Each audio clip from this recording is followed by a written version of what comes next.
We're joined by a veteran slugger who's, I mean, dominating right now. JD Martinez on pace for 40 home runs and 113 RBIs. That's pretty close to your best season of your career in 2018 when you hit 43 homers and 130 RBIs. Do you feel that you're playing as well as you've ever played? Yes and no. I feel like, you know, as hitters and, you know, competitors, you always feel like you can get better, right? It's always one of those things where when you feel like you're good, you're like, yeah, I can get better here, I can get better there a little bit. But I feel good. My body feels great. And I don't know, I'm just excited. I'm on a good team. It's a very veteran roster. It's guys that know what they're doing every day. There's kind of like, you know, you don't have that kind of babysitting type thing, and it's more like, hey, we're showing up every day to win. And this is our number one goal, is what do we got to do to win this game today. So JD, you're a big-time second-half player. I remember in Arizona, you went nuts. And you've always been that guy. And you love information, the pad, you look at it, all that. Does that help you in the second half to be more consistent and be able to be on guys because of the information you got in the first half? Or am I stepping way out? Maybe, I don't know. I think it's a little bit of both. I think the information helps. A lot of the times, sometimes it's like, you know, you got to get enough of it, but you can't consume, you can't wrap, everything can't be like, you know, attached to it. Right. I think because that's when you kind of, for me, I start clouding my, you know, my instincts. My instinct starts getting clouded by the information, and I start looking at the numbers instead of, I think what makes me good is I'll get in the box and I get those, you know, that intuition kind of kicks in of what I feel like he's about to throw to me and what the game's telling me is going to happen versus what the numbers kind of say. So like for me, it's like when I'm studying and I do all that stuff, it's great. But I think when my intuition takes over is when I become even better, I think. All right, I'm done now. You got Hall of Famers down there. You go ahead.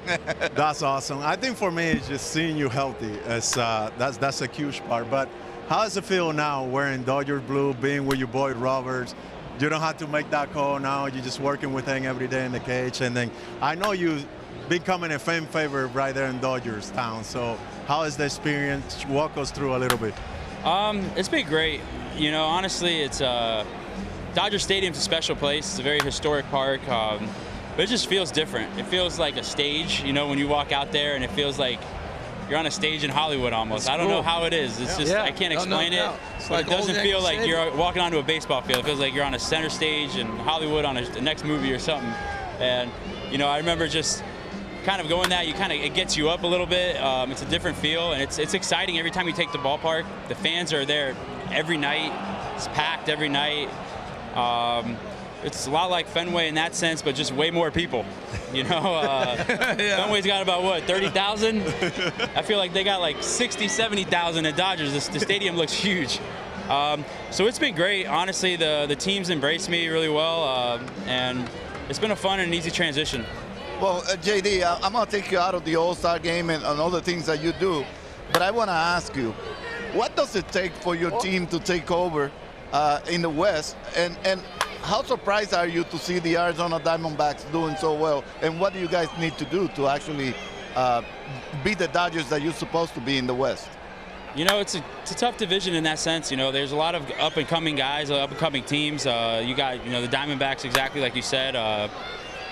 They don't surprise me. You know, I've been in that organization for those couple months, and they always find a way to put a team out there that's kind of just, it's a scrappy, competitive team, and, you know, they do a lot of things really, really well. You know, they might not have, you know, the big names and stuff like that, but they got guys, you know, like Zach Gallen, who's, you know, is an ace, you know, Corbin. They got Longoria there, you know, it's the veterans.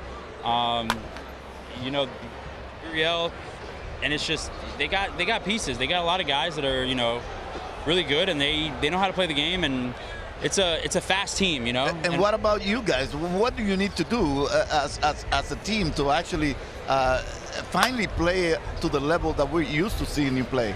I think the big thing right now is we kind of plagued with kind of injuries, you know, just guys going down. You know, fortunately enough, the Dodgers have a great farm system, and they're able to call up these guys, you know, like Bobby Miller comes up right away throwing 100 miles an hour, and it's like, who is this guy? Where'd this guy come from? And, you know, it's impressive what they have down there. But I think the biggest thing for us is, you know, getting everyone back, getting our, you know, our veteran pitchers back on the mound, our players, everyone, you know, getting Chris Taylor back out there. We got a good team. We just got to get everybody on the field. So I want to make a statement, and then I got a question for you and Albert both. So the statement is, you go to Detroit and you got Miggy, you got Victor Martinez, those guys are rolling. I'm really proud of how you cut your own niche and figured out who you were. So easy to try to clone and try to do what those guys do, and it's not you. Everybody's different, right? So I admire you for that. My question, Dodger Stadium, not a hitter's park, you know, like most people think. So I want to ask you, each of you guys, a question. When did you hit a ball and go, what? That didn't get out of here? I know it had to happen to both of you. So I want to hear what you guys say on that. I'm trying to think. I think early on in the year, I hit one in right field, and it was, you know, the one, I don't want to bring this up because I know it's sensitive, but the one off Judge, the one that Judge robbed me on. Yeah. You know, where I thought that ball was at least, I thought it had a chance to go over the fence or off the top of the wall.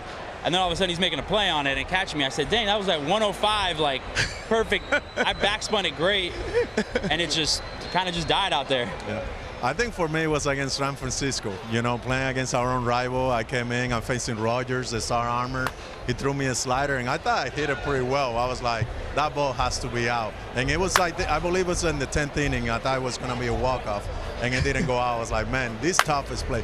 But for me, I knew that was always the toughest part to hit because coming with St. Louis there, you know. So how do you keep yourself being yourself, using the whole field, instead of saying, I got to pull everything now to get it out of here? I'll ask you, JD. Because you're still hammering balls to right center. I try not to get so, like, you know, caught up in it. I know sometimes it's that little guy on your shoulder that wants to just pop up and, like, you know, just whisper them things in your ears you don't want to hear. Just kind of just swatting them away. But to me, it's just staying within myself and saying, you know what, like, I got enough to get it to center. And if I got enough to get it to center, if I hit it right, it's going out to right center. It's, you know, it's going, maybe I have to get it right to get it to right, but at least I got center. I'm standing in the middle of the ballpark. If I catch it early, I go to left. If I catch it a little deep, I go to right center. Yeah, it clearly works. They can still do it. He hit 2 home runs to get to 700 in one game. Then you had a 4-homer game in Dodger Stadium with the back in 17. Yeah, Good day. These guys can hit it out. They can hit it Dodger out. Stadium.